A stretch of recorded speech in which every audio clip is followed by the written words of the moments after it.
3 দিনে সীতাকুণ্ড অঞ্চল ভ্রমণের আজ শেষ দিন 26 জুলাই 2020। আজকে আমরা যাচ্ছি খৈয়াছড়া ঝর্ণা। যেখান থেকে হাঁটা শুরু সেখানেই দুপুরের খাবারের অর্ডার করে 40 মিনিট হেঁটেই চলে আসলাম খৈয়াছড়া ঝর্ণার প্রথম ধাপে না ভিজে আমরা বাম পাশ দিয়ে উপরে উঠব। বাংলাদেশ যাওয়ার আমি কোনো ব্যাপার তো মনোবল রাখলেই হবে। হ্যাঁ, তোমরা খেলে আমরা খেয়ে দাও।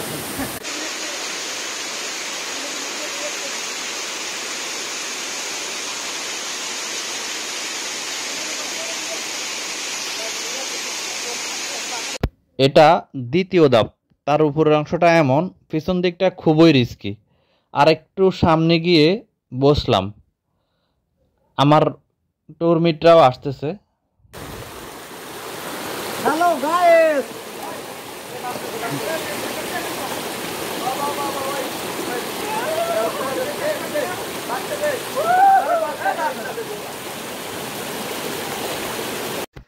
আমাদের মোটু ভাইয়ের সাহায্যের জন্যই মূলত ট্যুর গাইড নেওয়া হয়েছে।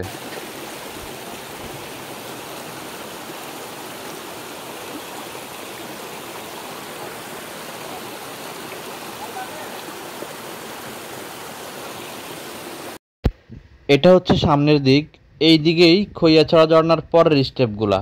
আসলে এমন দৃশ্য কল্পনাতেও ছিল না। যথারীতি আমি সবার আগে উঠে গেলাম। পিছনে এক ভাইকে দেখা যাচ্ছে ওনার বাতিজিকে নিয়ে আসছে কাঁধে করে। এই যে পরের ধাপে এসে তাদের সাথে দেখা।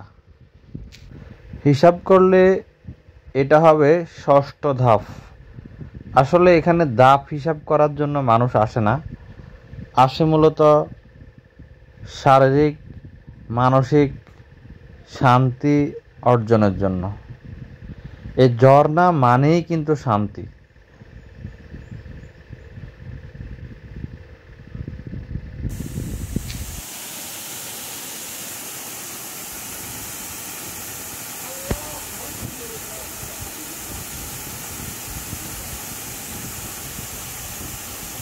এখানে বেশ খানিকটা সময় কাটিয়ে আমরা আরও উপরের দিকে যাচ্ছি। এই শ্যাওলাগুলা কিন্তু খুব পিচ্ছিল, সাবধান। পরের ধাপে চলে আসলাম। সাঁতার প্রতিযোগিতা হচ্ছে, জাস্ট দুষ্টামি।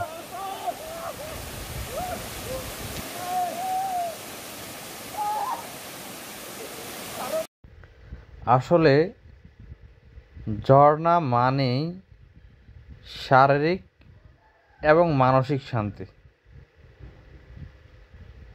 এই শান্তি কেবল অনুভবই করা যায়, কোনো ভাষা দিয়ে বোঝানো যাবে না। তাই শারীরিক ও মানসিক শান্তির জন্য ঝর্ণায় যান।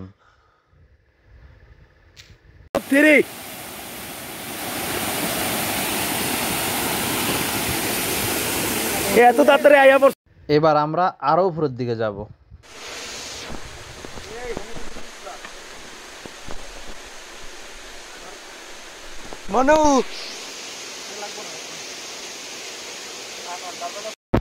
আমার সাথে এখানে সবাই কিন্তু বরিশাল্লা মনু, মানে হচ্ছে বরিশাল বিভাগের বিভিন্ন জেলা থেকে আগত, তবে সবাই ঢাকায় বসবাসরত।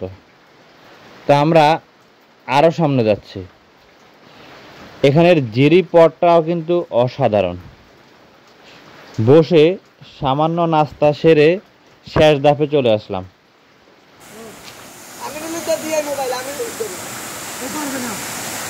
ভাই আমি একটা হুইয়া ছবি তুলো, মানে আমার তুলে দেবা কিন্তু দাদু। দাদা দাদা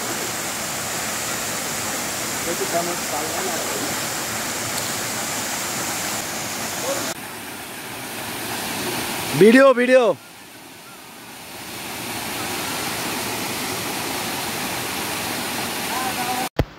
শেষ ধাপের ঝর্ণার কাছে যেতে হলে এই পুকুর সদৃশ জলাশয়টা সাঁতরিয়ে যেতে হবে। পানি কিন্তু অত বেশি না, তবে এখানে জোঁকের ভয় থাকতে পারে। যেমন আমাকেও জোঁকে একটা আঘাত করছিল।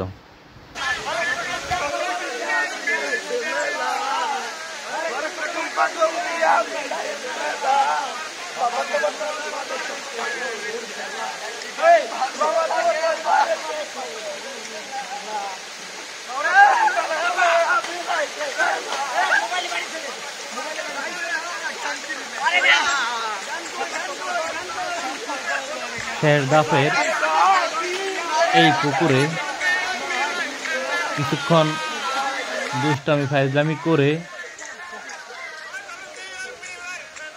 সবাই একটু ক্লান্ত। এবার পীরার পালা, তবে খুব সাবধান।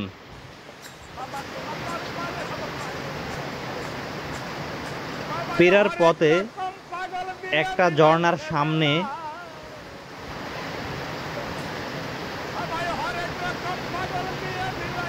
কিছুক্ষণ সময় কাটানো।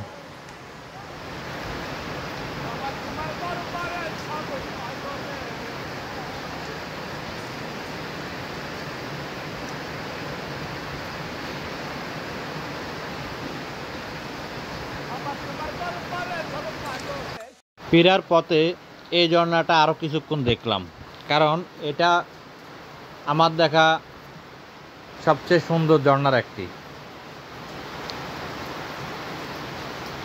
চলে আসলাম একদম প্রথম ঝর্ণা, যেটা দিয়ে আমরা শুরু করেছিলাম।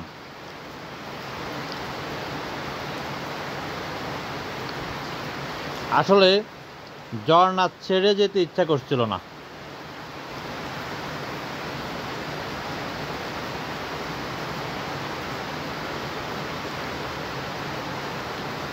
তাই এই প্রথম ঝর্ণায় আরও বেশ কিছুক্ষণ সময় কাটালাম।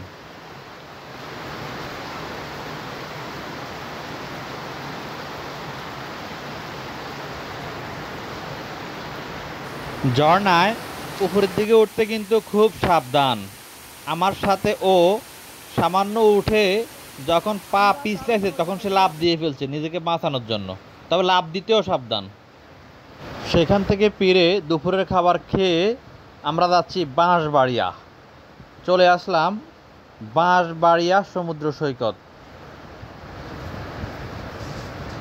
বিকেলবেলার ভিউটা ঠিক এমন, বিশেষ করে বঙ্গোপসাগরের সাথে বিকেলের সময়টা কাটানো সত্যিই অসাধারণ। বঙ্গোপসাগরের তীরে বিকালবেলার সময়টা কাটিয়ে আমরা 3 দিনের সীতাকুণ্ড সফর শেষ করলাম।